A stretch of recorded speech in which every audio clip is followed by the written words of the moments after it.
What's up, YouTube? This is James coming back at you with another informative video. I hope you guys are doing well out there on this rainy, dreary midweek Wednesday. I'm doing real good myself, but of course, you know I'm drowsy. I just have those days like this whenever it's raining outside. You understand? It's hard for me to just wake up, all right? But I come across this particular story right here, that I felt like needed to be addressed about the hypocrisy here in America when it come down to missing white women.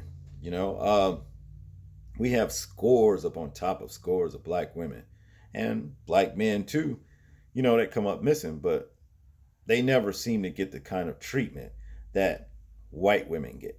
Okay. And that's just what it is. I'm sure a lot of you may have already heard about this situation with Gabby Petito, who went on a trip with our boyfriend by the name of Brian Laundrie. Okay, well, to make a long story short, he came back without her. You know what I'm saying? And he had no answer to where the hell she was. Basically, it was reminiscent of a situation that happened a year or two ago with Natalie Holloway. You understand? This white chick who went and met some weirdo, and he allegedly, murdered the woman. Never would tell, what happened to her. Okay, I fought America, for those kind of things because if they enforce more stiffer penalties like the death penalty, capital punishment, you understand, a lot of these things will start ceasing to exist. All right.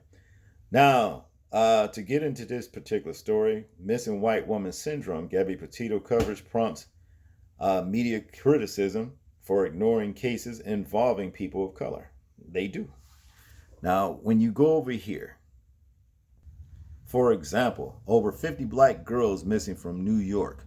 New Jersey report finds. Okay, this is my thing right here. But nevertheless, you never seen all of this stuff that you saw in the news.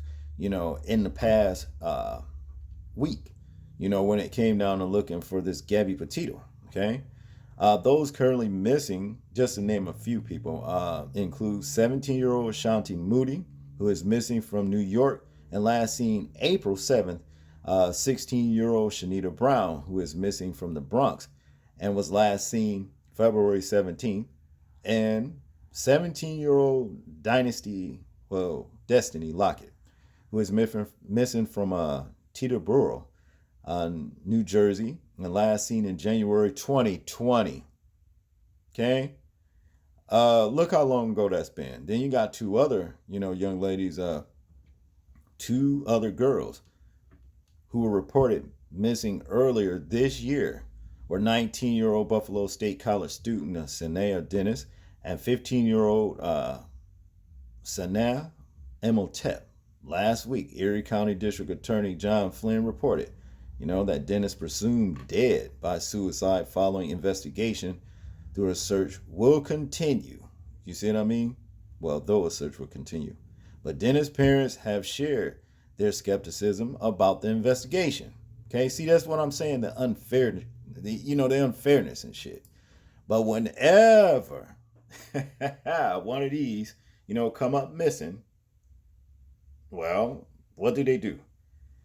They get search parties from all over the damn country, to go and find them. Why black, women or black men for that matter, they don't do so much. They don't do so much. Basically, they tell them, well, it's going to have to take like 72 hours before we can do anything to declare them as a missing person. Okay. A lot of things can happen in 72 hours, which is 3 days. Okay. They don't do a damn thing about it. Now, to get into this particular article right here, there's another guy that has come up missing. Let's get to it. The case of Gabby Petito has drawn widespread national media attention ever since the 22-year-old, whose body was found near Wyoming's Grand Teton National Park on Sunday, was reported missing by her parents earlier this month after the 23-year-old fiance, her 23-year-old fiance, Brian Laundrie, returned home from a cross-country road trip without her. I mean, right there. I mean, he did something You know what I'm saying to her? He ain't got no words to say whatever happened. And now he's missing. He's missing. He done ran off. You know what I'm saying? They talking about considering him as a person of interest. You think, this is ridiculous. Now, to continue, the intense media interest in the case has also prompted criticism of news outlets for not covering similar cases involving people of color. In Wyoming, where Petito went missing, at least 710 indigenous people vanished between 2011 and 2020, according to the state's Missing and Murdered Indigenous People Task Force. Of those, 466 were indigenous women. A corresponding study by the University of Wyoming's Wyoming Survey and Analysis Center found that just 18% of indigenous women who were reported missing received newspaper media coverage, and now receive the kind, and none received the kind of attention Petito did. Exactly. That's the point I'm making. You see, she got a lot of coverage, and ain't nothing wrong with that, but do the same damn thing for other people, for what is so-called black people. You know what I mean? And people of other nationalities, that has melanin. Okay? Now to continue, it's kind of heart-wrenching when we look at a white woman who goes missing and is able to get so much immediate attention. Lynette Gray Bull, a leading advocate for Wyoming's missing and murdered indigenous women, told NPR, "It should be the same if an African American person goes missing or a Hispanic person goes missing, a Native American. We should have the same type of equal efforts that are being done in these cases. Advocates like Gray Bull are trying to use the Petito's case to draw attention to cases of missing people of color." Well, this is the, strike when the iron is hot, right? It's a good, time to do it, to use it, because this points out, the unfairness. It does, but my thing is this. What we need to do as a collaboration of people is to collaborate, and stop looking for law enforcement, to give us the same kind of attention that they give white people in situations like this. That's just me, this way I feel about it, but I digress. To continue, a viral tweet posted after Petito's body was found urged Twitter users to learn about Daniel Robinson, a 24-year-old black geologist who went missing in the desert near Buckeye, Arizona in June. And I guess this is the guy right here, And I saw this story, and I was planning on covering it, just never got around to it, But yeah, here it is, Now Shayla Davis at journalist Shay at Journalist Shay. That's her handle right there. She says this: "I'm shaking reading about the discovery of Gabby Petito's body in Wyoming. While we're watching this case unfold, please take 5 seconds to read about Daniel Robinson, a geologist who went missing in the desert outside Buckeye 3 months ago. His father is still looking for him." Okay? And this is Daniel Robinson right here. What a shame. What a shame. See, this is the kind of hypocrisy that needs to be called out in the way America does things. It's plain to see. Racism is at a foot right here, where white people's lives matter more so, than black people or any other race that has melanin. Let's just leave it at that. To continue, Robinson's father hired a private investigator and launched a change.org petition intent on holding the Buckeye Police Department accountable and to make sure this case is taken seriously. On MSNBC, host Joy Reid noted the disparity in coverage of the Petito and Robinson cases. All right. The way the Petito story has captivated the nation has many wondering why not the same media attention when people of color go missing. Reed said, well, the answer actually has a name: missing white woman syndrome. Okay, I agree with her. I agree with Shorty Reed on this. Makes a lot of sense. Okay, call a spade what it is, a spade. To continue, the phrase has coined the phrase was coined by the late journalist and PBS NewsHour co-host Gwen Ifill in 2004 to describe the media's fascination with missing white women like Lacey Peterson and Natalie Holloway, while ignoring cases involving people of color. The media's focus on Petito case has been driven in part by intense interest online, with armchair sleuths scorching, scoring the couple's social media posts for potential clues. All right, and this is the Brian Laundrie right here. Him.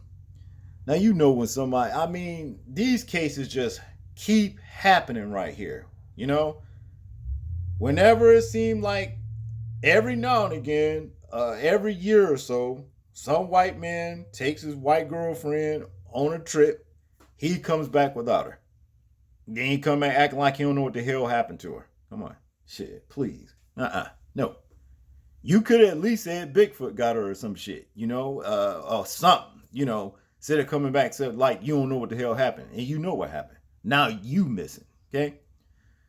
To continue here, Petito Laundrie has spent months visiting national parks in their converted 2020 Ford Transit van, documenting the road trip on YouTube and Instagram. Laundrie, who was named a person of interest by police, was last seen on September 14 when he told his parents he was going to a nearby nature reserve to mediate. Okay? Meditate. That's meditate. His parents reported him missing 3 days later, and police have been scouring the 565 acre area for him. But all of us that doesn't fully explain, let me say this again, excuse me, people, but all of that doesn't fully explain the wall-to-wall coverage of the case. There is an obvious disproportionate focus on her story. Alvin Williams, co-host of Affirmative Murder, a podcast that focuses on true crimes with black and brown victims, told the New York Times, we can play the game of, it's because she was a vlogger and all of those things. But we can also see that she is a Gen Z blonde, petite girl, and that is what gets the clicks. Okay, that's what this man says right here, Alvin Williams. All right, yeah, they gonna always try to play it off, but like I said, the hypocrisy is in full black and white right here. You know what I mean? What is good for the goose should be good for the gander. In other words, if you're going to launch massive search parties when a white woman, come up missing, then the same damn thing needs to be done when black or any other race that comes up missing. But what I wanted to say before I leave is that, this, we as a nation of people need to start taking situations like this more seriously, when it comes to our own people, because the streets always know things that law enforcement don't. Okay, they do, and they'll sit right there and know what happened to a person and won't say a damn thing, but if something were to happen to somebody that's relative to them, then they all over the place, all this and all that, we need help, y'all tell us, I know y'all know something, this and that. You need to start practicing what you want done for you, doing to others as if you would have them doing to you, and come together as, like I said, a collaboration of people, and find these people, You can find them and then lead the sorry ass police, you know what I mean, to them or something, and even to the person who may have something to do with the person's disappearance. You know, it's a way to do everything.